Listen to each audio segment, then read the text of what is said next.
Buenas tardes, queridos estudiantes, espero que estén muy bien. Hoy vamos a trabajar sobre el criterio puro-impuro.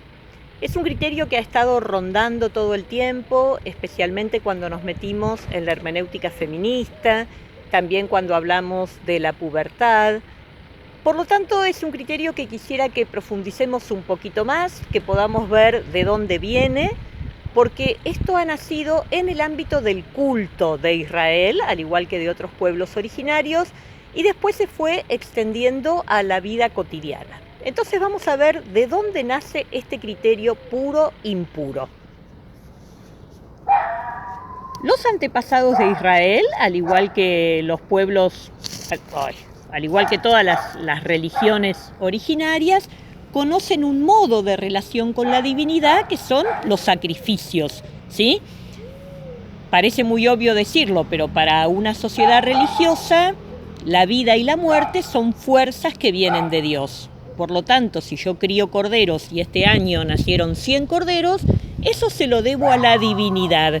Lo mínimo que voy a hacer es ofrecerle un cordero a los dioses. Entonces se pone el cordero sobre el altar, con el cuchillo se sacrifica y esto es un acto de culto.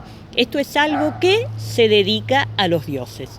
En todas las culturas hay animales, objetos, lugares que son considerados dignos para el culto a Dios, que reúnen las condiciones para participar en el culto a Dios. Eso es el concepto de puro. Puro es todo aquello que es apto para el culto. Este criterio depende de muchas cosas porque, por ejemplo, el Levítico dice que son impuras las liebres.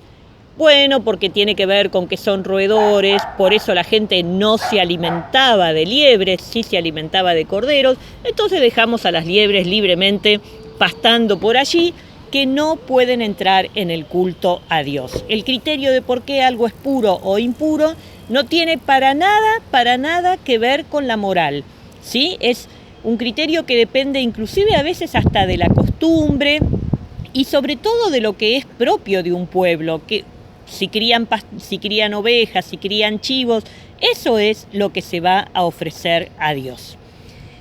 ¿Qué es lo que pasa con la sangre humana? Que la sangre humana la encontramos del lado de las cosas impuras. Si pensamos en este criterio, puro es aquello que reúne las condiciones para el culto a Dios, lo que tenemos que preguntarnos es, a ver qué pasa con la sangre humana. ¿La sangre humana no puede entrar en el culto a Dios? No, justamente no se puede derramar sangre humana en el altar, porque Dios no quiere sacrificios humanos. Pensemos que los pueblos vecinos a Israel, también aquí en nuestra América, los pueblos de nuestra América, conocían el culto a sus dioses por medio de sacrificios humanos. Yahvé no quiere eso, por lo tanto no puede haber sangre humana en el altar. ¿Qué pasó con todo esto, con lo puro e impuro de los animalitos? Si le vas a ofrecer un cordero a Dios, no va a ser el cordero tuerto o sarnoso, va a ser el más lindo, el perfecto, ese es puro. ¿Qué pasó con todo esto cuando, con el templo, con la administración de la religión en manos de los sacerdotes? Pensemos que todo esto antiguamente era culto familiar, cada patriarca mataba a su cordero y punto. ¿Qué pasó con el templo y qué pasó también con la codificación farisea?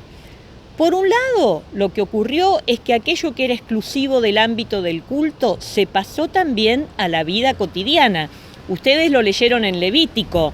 La mujer que estaba con su menstruación no podía entrar en contacto con nada, todo lo que tocaba era impuro. Si un varón tenía derrame de semen durante la noche, también quedaba impuro. Es decir, aquello que afectaba al culto se trasladó a la cotidianeidad. Y también lo que pasó específicamente con la cuestión de la sangre es que las mujeres que están en contacto con su sangre muchos días al mes y por los distintos ciclos biológicos y también en el puerperio, fueron quedando cada vez más alejadas del altar. Y así encontramos en tiempo de Jesús que en el templo de Jerusalén tenían su lugar que era el atrio externo, es decir, no entraban al patio de Israel donde entraban los varones. Este criterio puro-impuro, que como digo, está presente en la hermenéutica feminista, está presente en esto que hablamos de la pubertad, en el texto de Talita Kum que estuvimos viendo, yo se los comparto así como un tema aparte y específico porque tardé mucho en encontrar a alguien que me explicara de dónde venía y por qué y lo que significaba. Y para mí fue muy claro en cuanto a poder entender el Evangelio. Sobre todo tener presente que no nació como un criterio moral, no es que la liebre es mala y el cordero es bueno, son animales todos, no nació como un criterio moral, pero sí como un criterio de organización del culto a Dios. Ahora, el criterio como tal, el cordero es puro porque reúne las condiciones para el culto, es apto para el culto, y la liebre es impura porque no reúne las condiciones para el culto. Ojo que ese criterio, aunque no seamos fariseos, se nos puede seguir colando. ¿Quién tiene condiciones y quién no para el culto a Dios? Así que lo tenemos presente cuando leemos el Evangelio, pero lo tenemos presente también en nuestras hermenéuticas.